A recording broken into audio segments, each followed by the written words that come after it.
Hello, my friends. Welcome back to another episode of the Grace-Filled Leader podcast.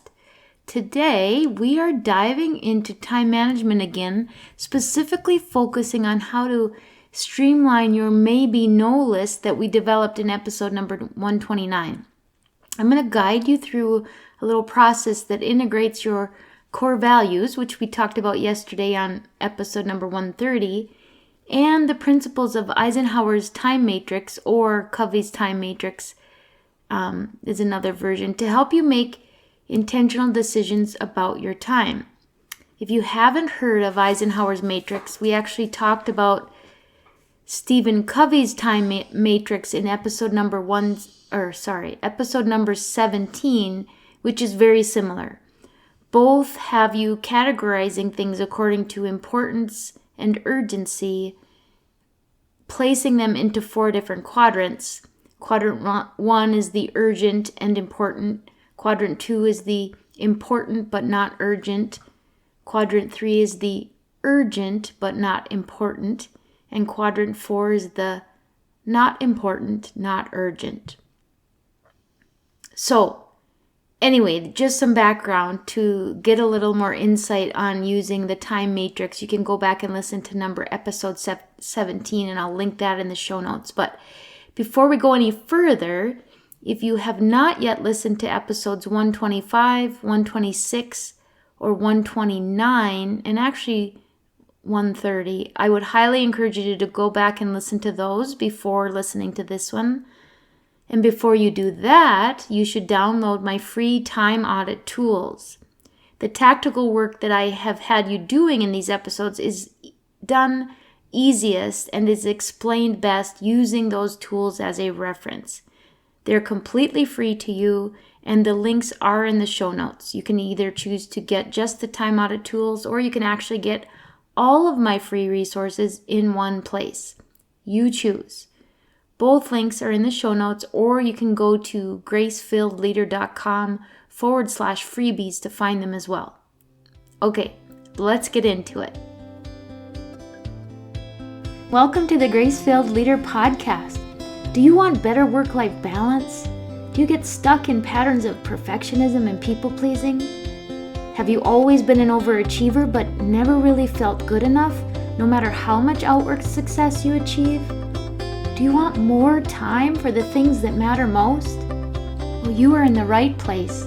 Here on the Grace-Filled Leader podcast, we focus on spirit-driven success and share the secrets to having better work-life balance as a busy woman in leadership. Here you will learn how to set boundaries like a boss, find peace of mind, and reclaim your time for the things that matter most. Hi, I'm Tanya, a wife, mom, leader, and certified Christian life coach. For most of my life, I tried to find worthiness through achievement. I spent decades people-pleasing and pouring myself into my work. I was looking for my value through the approval of others. This led me to feel burned out, empty, and exhausted. I had no time or energy for myself or my family. I realized that I was wasting time and energy looking for validation in all the wrong places. But my life changed when I finally surrendered and God showed me a different way. It is my mission to help you start living the abundant life God has for you. If you're ready to become fueled by grace and find freedom from people-pleasing, if you're ready to multiply your time and impact as a Christian woman in leadership, this podcast is for you. Roll up your sleeves, sister friends. It's time to get after it. Before we really dive in, let's briefly revisit the concept of the maybe-no list that we developed in episode number 129. This was a compilation of activities or time commitments that received 3 or more, quote, red responses during our previous time audit. These are the tasks that may not align perfectly with our core values, and they may not be essential to our goals and priorities. We're going to try to figure out if we can take some of them from a maybe no to a definitely no, thus freeing up more time for you. So let's go to the easiest place. I want you to look at your list of activities or time commitments and see if there are any items that are literally all red. like every cell.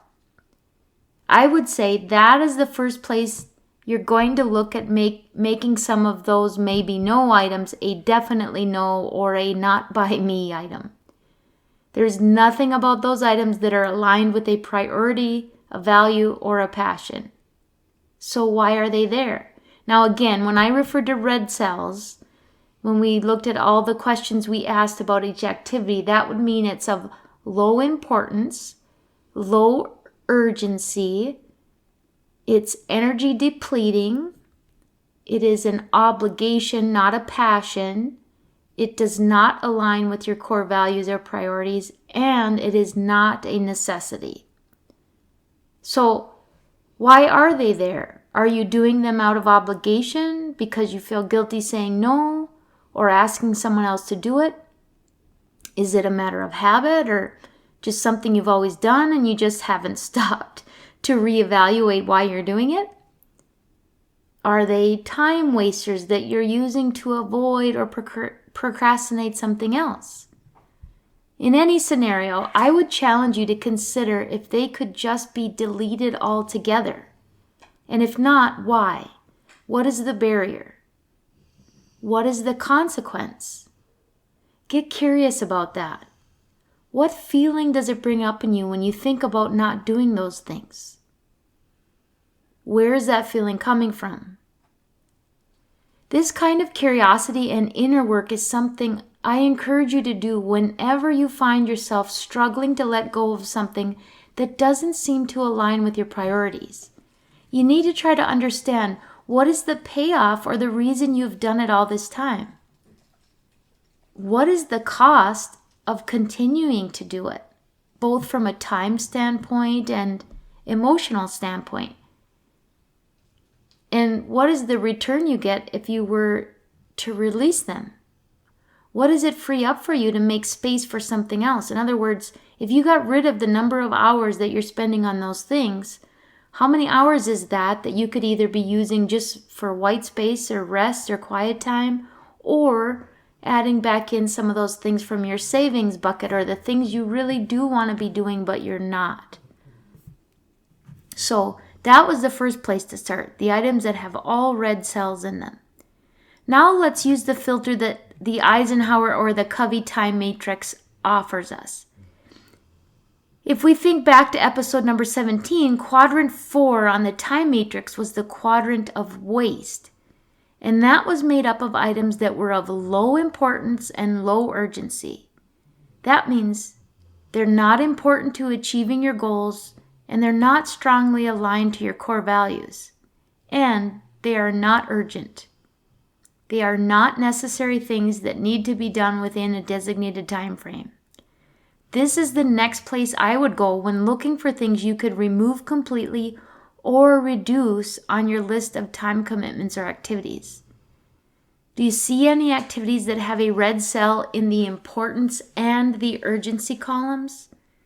In other words, they are of low importance and low urgency. If so, identify those and identify how many hours per week they add up to. As you look at them, does it give you a heartburn to think about cutting them from your list or maybe drastically reducing them? If so, why is that? Is it about comfort? Is it fear of disappointing someone? Or fear of what others might think? Look at them and ask yourself, if I could take that many hours out of my week, what would that leave time for that is important to me? Would it allow me some breathing room, some white space in my schedule? Would it allow me to look at an item in my savings or desired activity category and add that in its place? Which would contribute to a better sense of fulfillment and well-being?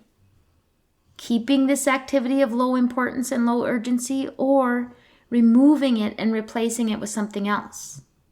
Now, there's no judgment here, truly. Either answer is just fine. I just want you to get curious about these things you are filling your time with.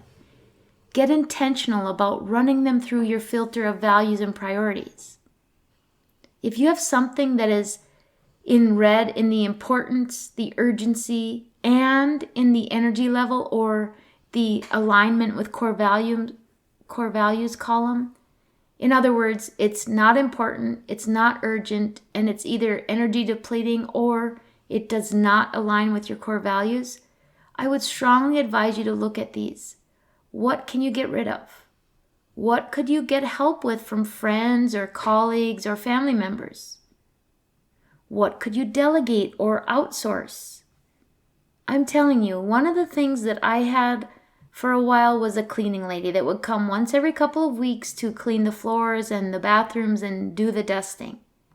It was literally the best money I have ever spent. Well, or more recently, my husband ever spent, because it was a gift to me. Unfortunately, I no longer have it, but while it lasted, the stress reduction and the pleasure I got walking through the door every other Tuesday was priceless. Maybe you don't have the financial resources to pay someone, but maybe you have kids or a spouse that could be part of the solution. What can they help with that you are currently doing alone? Or sometimes we just need to look at our own expectations of ourselves.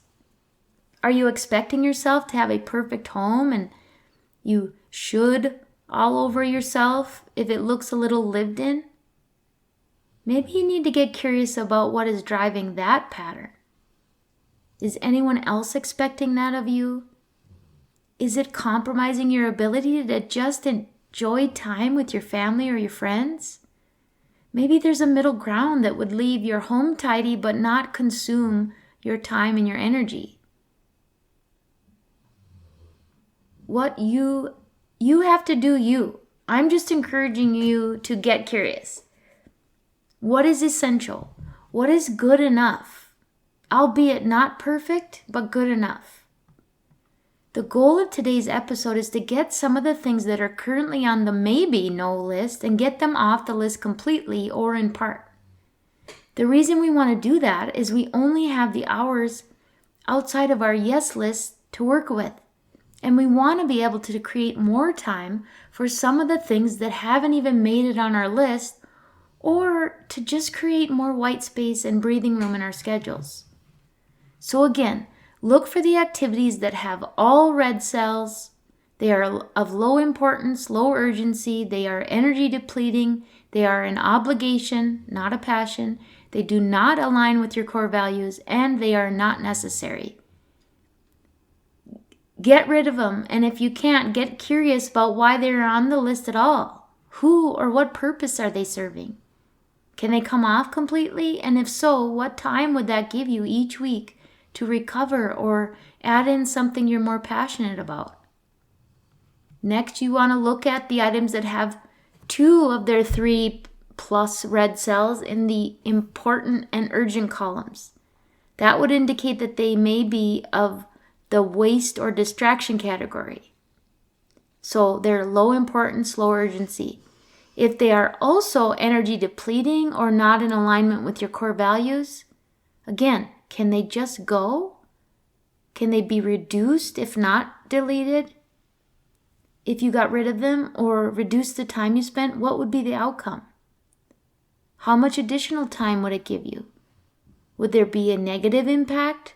And what would that be? And what makes it negative? Again, you are peeling back the layers of the onion, getting curious about your motives for doing what you're doing. Are you avoiding conflict or avoiding guilt, expecting too much of yourself, attempting to meet the expectation or the approval of others? Is it getting you any closer to the life that you want to be living? Ultimately, we want a good chunk of your time spent doing things that move you closer to the life that you envision for yourself. A life that is full and in balance. Now, it won't be without its problems and obligations, but it certainly can be full of purpose and meaning, which makes the obligations far more tolerable. Remember the work we talked about yesterday in episode 130? When in doubt, look to your core values and use them as a guidepost, your true north, a filter through which you do your decision making. A life that is better aligned with your core values will feel more in balance, even if it is still a busy life. Haven't you felt that? When you are busy doing things that bring you meaning and align with your purpose, you might be spending loads of time on it, but somehow it is not depleting like other things that are not so well aligned with who you are and what you seek. Now, here's a little additional bit for those of you who have identified some things that maybe could become a no on your list, but you're starting to sweat at the thought of saying no to someone. The key is to say no with grace and love, and to do it in a way that elevates the thing that you're saying no to. In other words, you want to say and show that the thing in question deserves someone's best yes, and you don't have the capacity to give it your best yes, so you are going to need to say no or pass the torch or whatever it is. Express gratitude for the opportunity to be considered or to have had the opportunity as long as you have to serve in the role, but that maybe you're at a point in your life that you have to really look at how to effectively manage your time in a way that better supports the needs of your family and allows you to show up as the best version of you in all that you commit to. If everything is getting a yes from you, nothing can get your best yes. For more on setting boundaries and saying no with grace, go back and listen to episode number 112, Setting Boundaries and Saying No as a Busy Professional Woman. I'm going to link all of these episodes that I mentioned today in the show notes for you.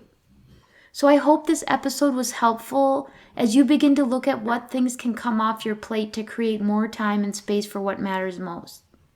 I would love it if you would come over to the Facebook community and share the values that guide you and those areas of victory that you have in having the courage to say no to some things that don't align with those values. And as always, my dear friends, I pray that the Lord fills you with gratitude, peace, and His amazing grace.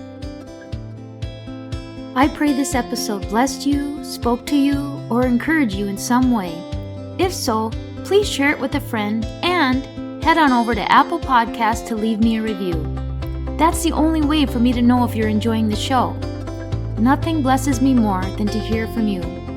Also, come on over to our free Facebook community. This is a great place for us to support one another on our faith and leadership journeys. You can find the link to the group in the show notes or go to gracefilledleader.com/community. If you have questions or content ideas for the show, please send me a message on SpeakPipe or via email. Go to gracefilledleader.com/contact and leave a written or voice recorded message. I would love to know how I can best serve you on the podcast. Now to Him who can do immeasurably more than we can ask or imagine, according to His power that is at work within us. Ephesians 3, verse 20. Until next time, my friends, God bless.